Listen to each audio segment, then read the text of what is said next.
Bonjour à tous, c'est Claire et bienvenue dans cette vidéo où nous allons regarder ensemble l'oracle de la sagesse soufie, qui est une traduction et qui a été réalisée par Rassouli. Alors Rassouli, c'est quelqu'un que vous connaissez déjà si vous suivez ma chaîne, parce que j'ai deux jeux à lui que j'aime beaucoup. L'oracle de Rumi, qui a été illustré par lui, enfin par ses œuvres, et puis le Journey of... mince, comment est-ce qu'il s'appelle? Un autre jeu d'Alana Fairchild qui n'a pas été traduit en français, qui est le Journey of Light, je crois, je ne me rappelle plus comment il s'appelle. Et donc il y avait aussi les illustrations de Rassouli. Donc en fait, Alana Fairchild a fait deux jeux avec les illustrations de Rassouli. Donc un basé sur des extraits de Rumi, une inspiration de Rumi. Un autre qui est mon préféré, qui n'a malheureusement pas été traduit en français. Et puis, Rassouli a décidé de faire son propre jeu en se basant sur la sagesse soufie. Voilà, alors on a guidance divine venue du cœur des plus grands sages du Moyen-Orient. Alors c'est, je trouve, passionnant parce qu'on a énormément de sages au Moyen-Orient qui ont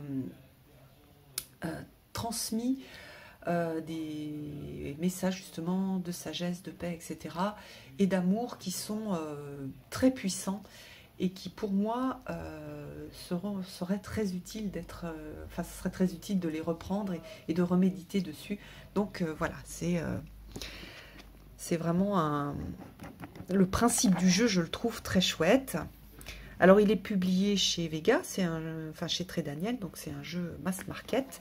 Et puis donc on va retrouver un guide assez gros.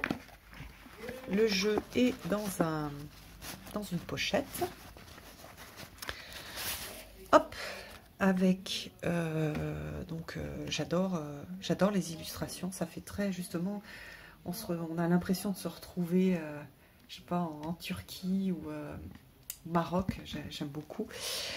Alors il y a 44 cartes dans ce jeu. Donc jeu magnifique, pas de bordure et les magnifiques illustrations de Rassouli qui est un peintre génial. Alors dans ce jeu-là, je crois que j'ai retrouvé une ou deux illustrations que j'avais déjà vues, mais il y a plein d'autres peintures, plein de peintures différentes et avec des styles, il a plusieurs styles, vous allez voir. Et j'ai trouvé que ça apportait aussi quelque chose de différent par rapport aux autres jeux qui ont été publiés avec ses œuvres. Et puis surtout, là, c'est lui qui écrit en tant que soufi. Donc c'est super intéressant. Alors, donc on a des citations que je trouve géniales. J'adore les citations. Donc quand je tire une carte, souvent je vais lire. Je vais lire ce qui est écrit parce qu'il y a la citation qui me plaît beaucoup. Donc par exemple, ici, être soufi, c'est se détacher des idées fixes et préconçues. C'est être généreux avec ce qui repose dans nos mains et ne pas tenter d'éviter la responsabilité de ce qui nous revient. Abou Saïd, c'est magnifique. Il y a vraiment une très très grande sagesse et des messages que je trouve touchants et magnifiques. Alors après, je vous lis quand même le départ parce que c'est pas un jeu comme les autres et il y a vraiment cette patte de Rassouli qui est hyper intéressante. Un soufi est une personne universelle et intemporelle qui utilise son identité la plus profonde afin de faire l'expérience de la vie au sein de la culture, du lieu et du climat de son lieu de résidence. Cette identité plus profonde, qui n'est autre que le soi essentiel, guide le soufi au-delà de la personnalité superficielle et l'harmonise avec tout ce qui existe. La sagesse soufie est un ensemble d'enseignements mystiques et spirituels visant à développer la conscience, l'action, la créativité et l'amour au-delà de la personnalité superficielle. Donc, contrairement aux idées reçues en Occident, la sagesse soufie est distincte du canon islamique. Elle est simplement liée à l'islam parce que la plupart des personnes appliquant ces principes suivent également la religion islamique, mêlant les deux. Mais de par elle-même, la sagesse soufie représente plus de similitudes avec les philosophies orientales comme le taoïsme, le bouddhisme, zen et le confucianisme, plutôt qu'avec l'islam. Voilà, donc après il y a plein de choses, hein. Mais il y a plein de choses pour connaître cette sagesse soufie. Donc c'est un jeu extrêmement spirituel, hein. On est vraiment sur de la spiritualité.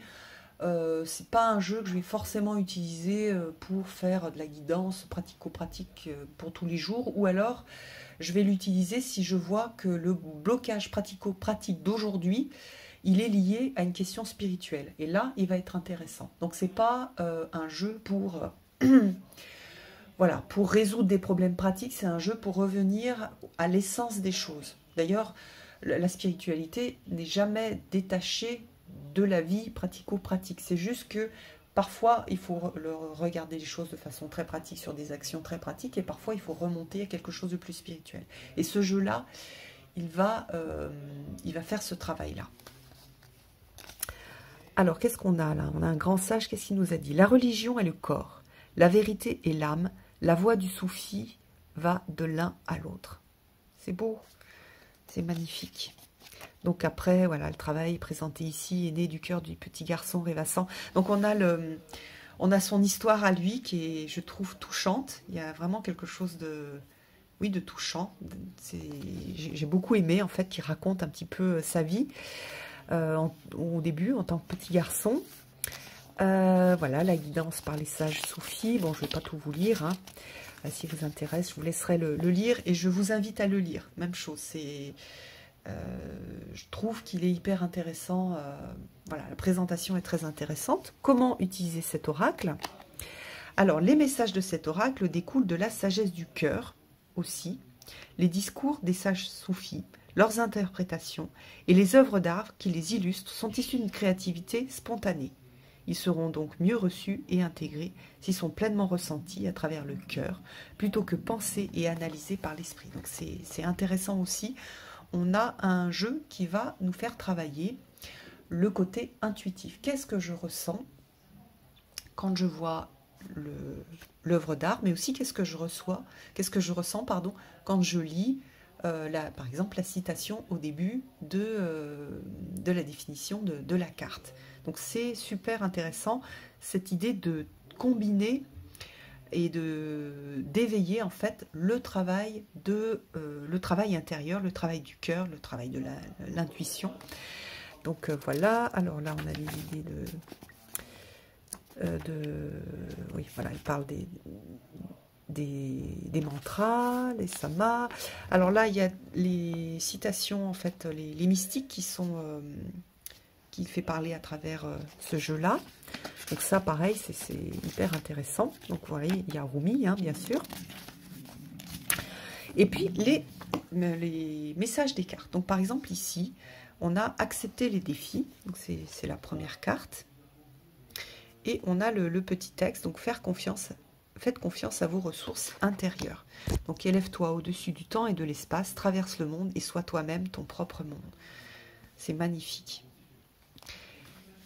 Et puis donc on a un texte, alors j'aime beaucoup ces textes, je préfère son style d'écriture au style d'écriture d'Alana Fairchild par exemple. Je trouve qu'il est, moi il me parle plus, il fait résonner des choses beaucoup plus... de façon beaucoup plus forte en fait, et voilà, c'est une façon de communiquer que je trouve plus proche, enfin plus accessible pour moi, et qui ressemble plus à ma façon de réfléchir et de concevoir la vie. Donc voilà, on a un petit texte, et on a, après il nous parle en fait directement, un peu comme le fait Alana Fairchild, hein, donc là, cher ami, vous êtes doué de grandes ressources mentales, faites pour vous rendre résilient, détermination, estime de soi, gentillesse. Alors sachez que vous êtes capable de faire face à l'adversité et de relever les défis qui se présenteront à vous dans votre poursuite d'opportunités. Donc vous voyez qu'il y a quand même des choses qui sont pratiques, de l'ordre de la guidance, et qu'on a en fait ce lien et le message mystique, et après l'incarnation un peu dans la matière sous forme de guidance.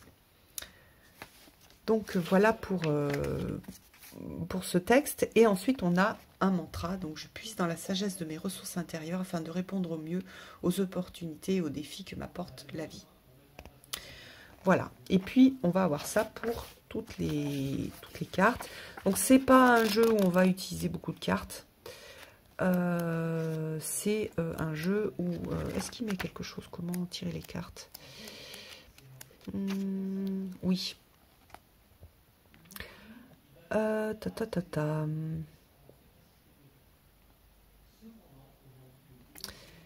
Voilà, tirer une carte. Hein, c'est plutôt une carte. Voilà, on va travailler avec une carte. Donc moi, voilà, c'est exactement ce que je conseille de faire.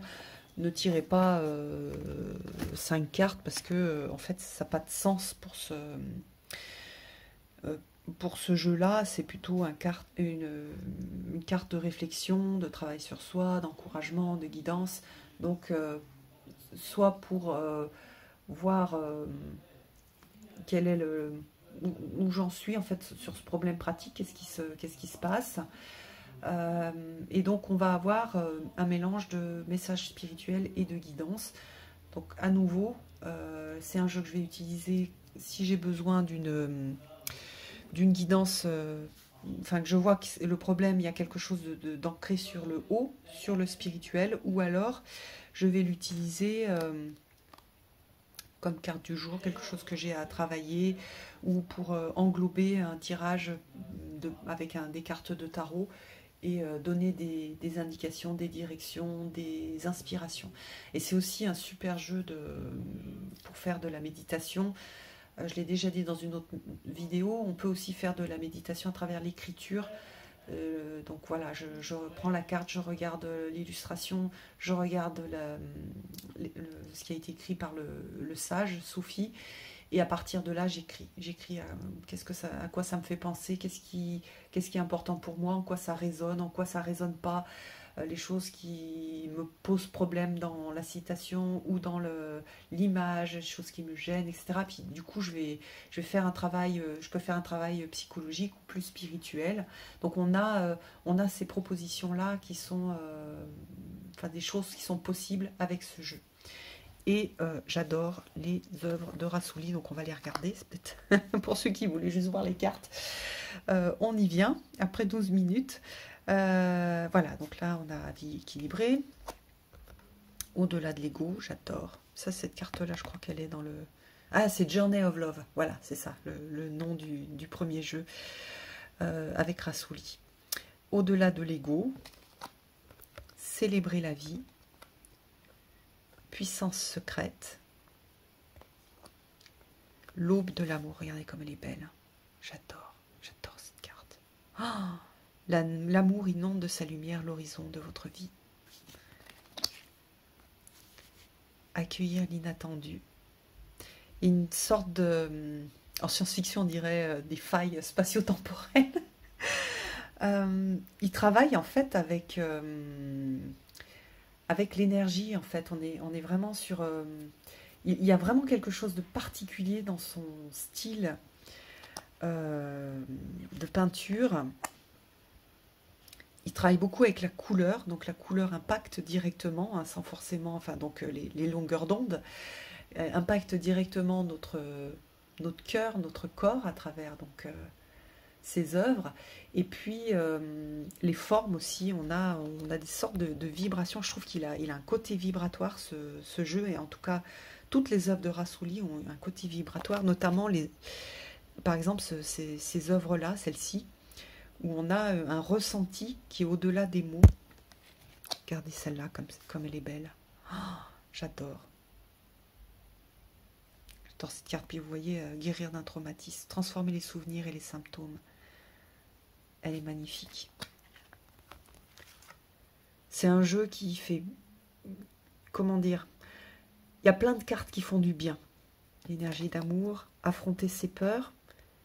Oui, celle-ci, elle est pas forcément... Elle est plus compliquée. Trouver sa voie. Donc là, on a un autre style de Rassouli. On travaille aussi avec la lumière, avec la vibration, mais il y a quelque chose de plus incisif. Affronter ses peurs, elle est incisive, cette carte-là. Trouver sa voie aussi. Il y a quelque chose de très, on dirait yang dans les... très masculine, une énergie masculine, dans le sens pas du sexe, hein, mais de l'énergie. Quelque chose, voilà, de trouver sa voie. Vous êtes le conducteur et le navigateur de votre vie. Alors, 12 complaintes, le désir est le portail vers la complétude. Libre arbitre, le cadeau de la liberté. Une vie heureuse, pareil, celle-ci, elle est dans un autre jeu. Vivez une vie moins réglementée. Au cœur du problème. Oh, c'est magnifique et j'adore son utilisation de la couleur. Il y a des couleurs là... Enfin, ça va faire résonner les chakras. Là, on est en plein dans... Il y a le chakra du cœur, il y a le chakra de la créativité, il y a le chakra sexuel. Enfin, il y a... À travers les couleurs, il y a vraiment des choses qui se passent au-delà des mots. Alors, celui-là, c'est l'imagination. Puisez dans l'intéressable puits de vos propres capacités. Le but de la vie. Le pouvoir des limitations. Vivre l'instant présent. Donc, voilà, par exemple, celui-là, on a une carte qui est un peu originale. Écoutez les conseils. Changer. L'amitié. Elle est magnifique aussi, cette carte. Avancer. L'ouverture d'esprit. Le retour à la joie. L'autocréation. Le silence de l'esprit. Je vous montre, hein, c'est beau. Les plaisirs simples. Ralentir pour se détendre. S'exprimer. S'abandonner avec joie. Jouer. Transformation. J'adore ces jeux avec ces perles. J'ai... Dans un autre jeu, il y a une œuvre d'art qui n'est pas celle-ci, mais qui travaille aussi avec les perles et j'aime beaucoup. Suivre son instinct. Tourner la page. Union d'amour. Chemin de foi. La volonté. Le chef-d'œuvre. Et vous êtes unique. Donc, je pense que... Alors, mes jeux préférés de Rassouli, c'est celui-ci et le Journey of Love. J'aime beaucoup, beaucoup, beaucoup, beaucoup ce jeu. Il est, voilà, je le trouve précieux. Et il va rester précieusement dans ma collection. Je vous embrasse tous et je vous donne rendez-vous pour une prochaine vidéo. À bientôt!